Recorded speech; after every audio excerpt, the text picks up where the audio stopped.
St. Bernard's was founded in 1900 because there was epidemic. Yellow fever, malaria, things of that nature, and there was no hospital in the area to care for the sick. So the sisters were asked, even though we were teachers, to start a hospital and to do their best. They were the cooks, they were the cleaners, they had the laundry. We had doctors from the town that would come in to see the patients. They sent sisters off to school to go to nursing school. They became trained in the laboratory. They became trained in nursing. They became trained for all these other departments, even administration. So at the beginning of St. Bernard's, we really started everything ourselves. In Catholic terminology, our relationship is that we are the sponsors of St. Bernard's Healthcare. People sometimes ask me, do you guys still own St. Bernard's? And I'm like, well, technically, we don't own St. Bernard's. As sponsors, we're part of that bigger church community, and that affects how we run St. Bernard's. And as I say, I think that's a safeguard and a benefit to this community, because it's not just making random decisions or what suits us.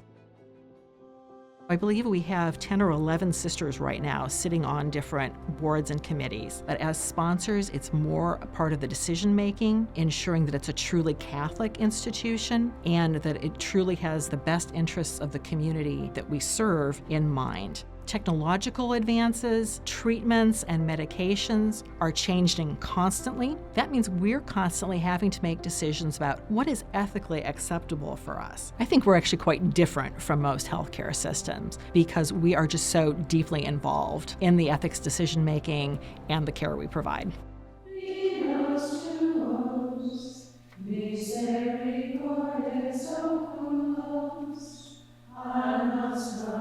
Our job is to pray for God's people. We're praying for the employees of St. Bernard's, the patients at St. Bernard's, every department that you can imagine that we're touching the lives of people. We're praying for them 365 days a year. We don't take a day off. We're praying for all God's people all over the world, but specifically for our mission at St. Bernard's. We do this for them so they can bring Christ-like care to the sick. St. Bernard's is rooted in our relationship with the Lord. And I really see that as a kind of tree image, where the roots are our prayer, and all the good fruits that St. Bernard's has borne over the years have grown out of those roots of prayer, bearing fruit for the whole community.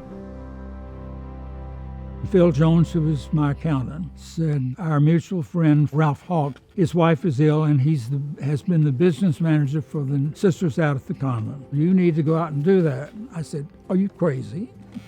I said, Phil, are you really serious? And he said, yes. And I said, well, the current superior is a gal I went to grammar school with. She was Sister Henrietta at the time. I knew her as Minnie Jo Hockle. So I came out and visited with her, and she doesn't take no for an answer very easily. And I said, I've never worked for anyone else but myself. And she said, oh, we're not thinking of that way. You would be advising us. But I looked at her and I said, oh, hell, let's try it for 1 year. And if you don't shoot me and I don't shoot you, we'll see how it goes. And I ended up doing it for 11 years, and nobody shot each other. Every time they have an addition, it's because that the sisters had the vision. They had chosen directors who keep them up to date on areas that need to be served in different communities, and they've been willing to back it all along. It took courage to do some of those things that had never been done in Jonesboro before. Things like today are dreams that our sisters had from the beginning being lived out. So you're a part of that, and we're really happy to be a part of your family. We recognized in 2016 that maternal health was rapidly declining in Northeast Arkansas. When we started to drill down and really talk to those patients, it wasn't because they didn't want to get care, it was because they didn't have the financial means, they didn't have the transportation to get to the clinic. There were lots of different obstacles that kept them from getting the care that they needed. Well, then the sisters stepped in and said, we're really interested in maternal health, and this is something that we're passionate about. What can we do to get the care to these moms? St. Bernard's came together and said, you know what, we're going to build a team starting with the obstetricians and the nurse practitioners that are providers. We're going to get nurses involved. We're going to get the community involved to see what their needs really are. And then we opened the very first clinic in 2016. I learned what an integral part they play in all of our planning and development. I, served on committees with Sister right beside me and understood what they really stood for and what they wanted to see come out of healthcare. I feel like the pregnancy clinic is the showcase of our mission. We are providing Christ-like healing. So in my mind, Christ-like healing is, it doesn't matter who you are or what your ability to pay is. We're going to provide that healing, that education, that treatment to our community, no matter if we have to go to that community or bring them into us. And that's definitely a testament of what the pregnancy clinic is doing.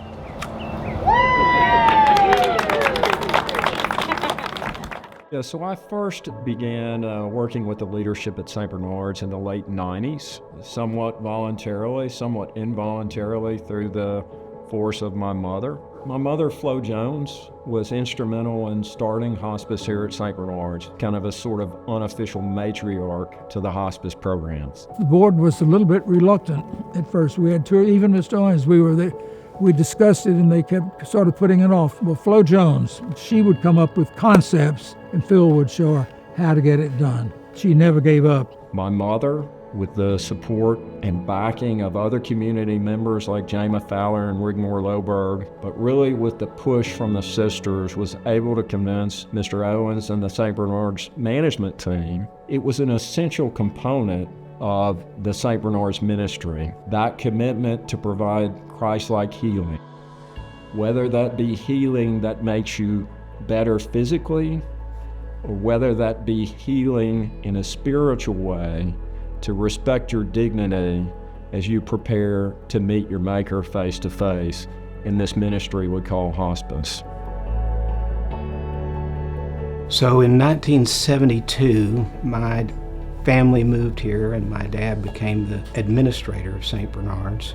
I was on important committees like the Credentials Committee, Mortality and Morbidity. I was the chief of staff for a period of time, and then currently I serve on the board of directors. I always love the fact that the sisters are in the room when big decisions are being made. It keeps the focus on the right thing. A lot of hospitals bear the name of a religious organization, but they're not as involved as our sisters are. They're involved in decisions that carry it forth. I think we're unique because Jonesboro loves God. Christ is the center of our hospital, of our whole system. And if he wasn't, it would not be the same. It is very important that we put Christ-like healing in our mission statement so that people understand the focus is on how Christ treated others. Because it's our anniversary and we tend to look back at 1900, there tends to be a focus on the sisters and the founding sisters. But it's so important to remember the mission doesn't exist without all of our other physicians and employees. They're the ones who are living out the mission of Christ-like healing every day. These are women who have devoted their lives to the service of the church and ministry to the people of God.